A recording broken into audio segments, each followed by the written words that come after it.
Thanks very much, Chrissy. Thanks to the sponsors, and a great pleasure to be here today to present the Centaurus Metals story. It comes at a bit of an interesting time in the market. The backdrop of nickel hasn't been great over the last little while, particularly Australian listed companies that have been sort of exposed to what's been happening in the nickel sulfide space in country. Today I'd like to try to demonstrate that Centaurus is a little bit different to that, that we should be able to compete on a cost basis with the Indonesian supply, and that we can do that with a very low carbon footprint. The disclaimers are on our website and obviously in the presentation. So when you look at Centaurus, we're trying to build a strategic mineral business in Brazil, and that's central at the moment around our nickel project called Jaguar. It does have an extremely low carbon footprint. We put some new data out today just demonstrating where that is, and I'll talk to that in a sec. We are looking to be a 20,000 tonne a year producer and do that over a long period of time. We have a large resource. It's nearly 1 million tonnes of contained nickel metal, and we are located in the Carajás mineral province, where you have an enormous amount of infrastructure, principally built up by Vale over the last 50 years. So Jaguar was a project we acquired from Vale about 4 years ago. We've completed about 150,000 metres of diamond core drilling ourselves and about another 40,000 metres of RC drilling. So we're well on our way with this project, looking at completing a feasibility study by the end of June. Just briefly touching on the corporate side of it, and I guess just for investors here, just focusing on the market cap, that has come back a long way over the last 12 months with what's happened in the nickel market and what's happened in the Australian sector in particular. The feasibility study that we will put out will hopefully allay any concerns about where our project is and demonstrate huge value when we can do that. We do have a reasonable amount of cash, so we're well funded. We don't need to come back to the market. We are well covered by the analysts in Australia, and we have a very solid shareholder base, principally through family offices and high net worths. Great experience on the board. All facets of our business are covered, so we feel like we're well placed to be able to take Jaguar through to the next phase. Now, I don't want to touch on the market too much. Henry is obviously much better equipped to do that than I, but one thing I did want to point out is that the demand for nickel, we believe, is not going away. And if you look at what's got to happen into the US and European markets in particular, where nickel will probably be a bigger part of the battery composition than anywhere else, there's a huge amount of nickel that still needs to come onto the market. If you roll out to 2040, there's basically another 85 Jaguar mines that need to be identified that can produce at least 20,000 tonnes a year of nickel. Those green dots on the page on the map of the US and the map of Europe are all, I guess, planned gigafactories that are looking to have nickel as part of their key chemistry. So when you look at what's happened in recent times and where the supply-demand balance has gone, we think that that is temporary. We do think that Indonesia's supply is real and will continue to be very real against the market backdrop, but there is going to need to be a lot more nickel supply coming on stream to be able to meet the market, and I think that will come with higher incentive prices to bring back nickel supply online. This morning we released an updated, I guess, emissions footprint of where we think our project will be. At 7.27 tonnes of carbon per tonne of nickel, that is going to be extremely low on the emissions curve for all nickel production. That picks up all of your class 1, all of your class 2, nickel pig iron, ferronickel, HPAL and sulphide projects. At our mine itself will be about 1.5 tonnes of carbon per tonne of nickel, principally driven by the fact that our supply of power will be 100% renewables, and that we have a very low, I guess, carbon cost associated with the mining activities. This picks up all of the downstream of where our product will go, targeting to put this into the Atlantic Basin, into that market that I've just talked to, that's going to be crying out for more nickel supply.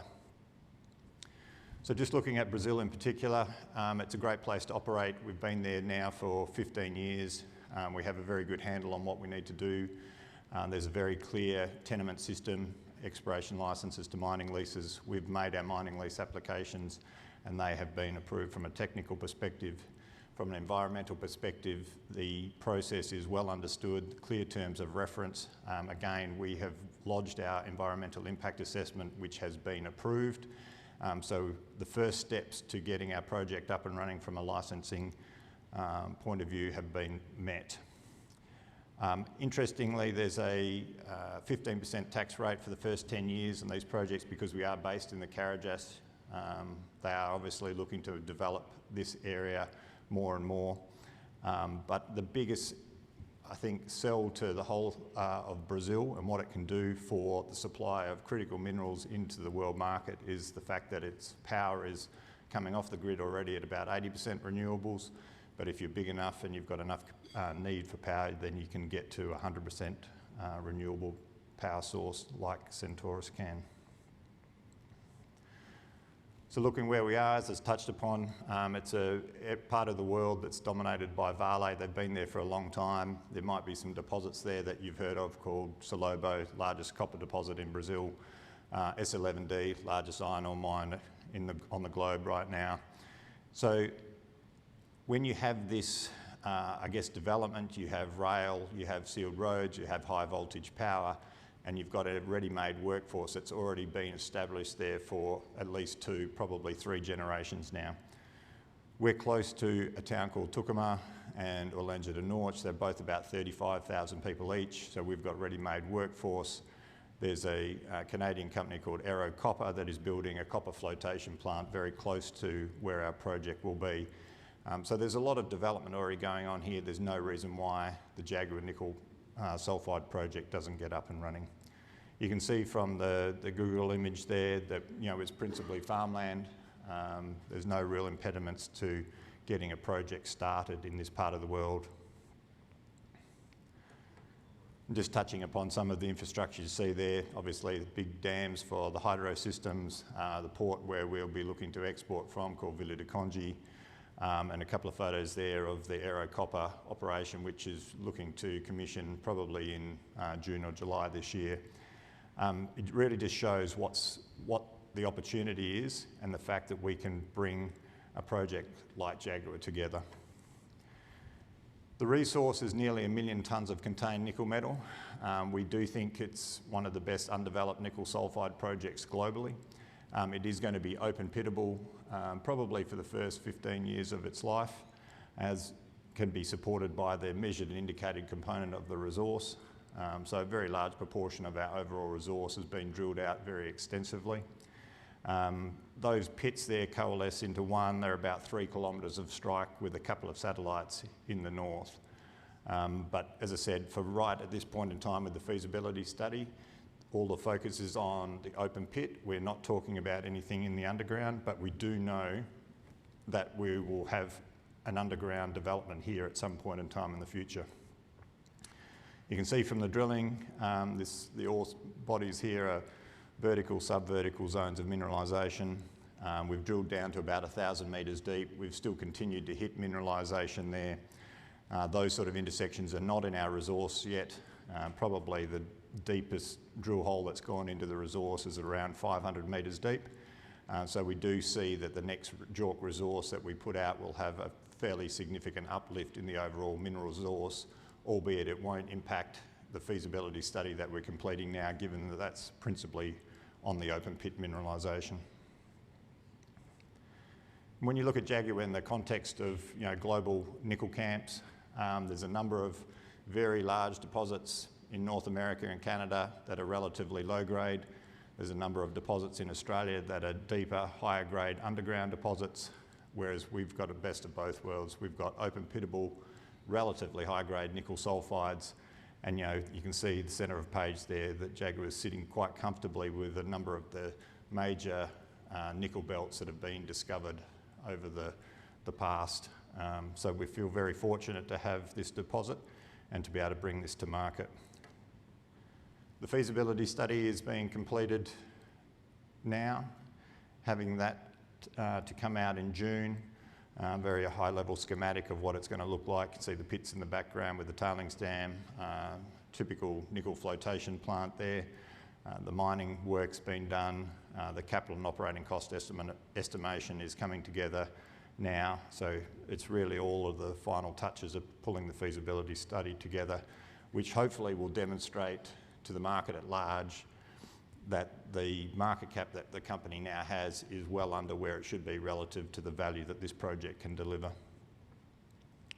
There's nothing complex about the flow sheet. It's a very traditional nickel flotation plant. It's been done many times before. We have simplified this project in recent months, just trying to pull it back from what was originally going to be a sulphate project. But we obviously didn't want to take on too much in our own right, whilst nickel market conditions weren't overly conducive for a junior trying to build very large capital projects. So we're focusing on a nickel flotation plant to produce a nickel concentrate, which we'll look to put into the market.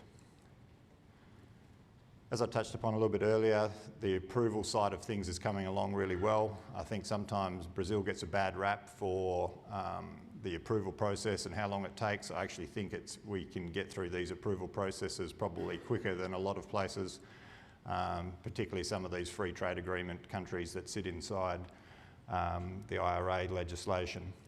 So we've had our environmental impact assessment approved. So we've had what they call a preliminary licence already issued. We've had the technical approval of our mining leases already granted. To get the final issue of the mining lease, we need the second stage of the environmental approval, which is what they call an installation licence, which we should have by September or October this year. That preliminary licence really was the largest part of the process, so we feel very fortunate to have all of that in place. We've got the team on the ground in Tucumã. There's a number of other aspects of our ESG credentials that are being sort of fostered in the local community, and we do a very good job of talking with those local communities and supporting jobs locally. So the feasibility study should come out by the end of June. We'll be looking to make an investment decision in the early part of next year. That's going to be reliant on the approvals, the mining lease and the the installation licence, and then obviously having our financing all lined up. Probably a 18-month to 20-month construction window, and then hopefully first production through the middle of 2027. Just briefly touch upon one of the other projects that we've got, because we are looking at strategic metals in Brazil. Project called Boa Novo, very close to Paraopeba, still in that Carajás mineral province. Early days, greenfields project. We're about to drill that probably towards late April. All the early stage geophysical work is demonstrating some very nice targets. But why I guess I emphasise this is that whilst Jaguar is definitely the focus of our attention, we do have exceptional skills being able to develop new projects, new critical mineral projects in Brazil.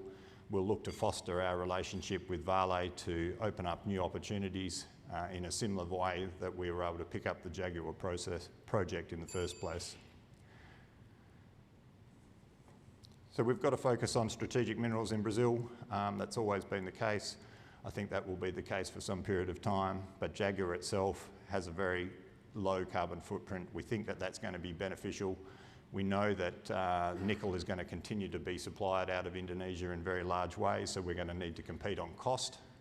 And we think that when we deliver the feasibility study, that we will be able to demonstrate that we can compete on cost. But overlaid on that, we have this very low carbon footprint associated with our project, which we think is going to be quite attractive to off-takers and strategic partners as we look to fund the project.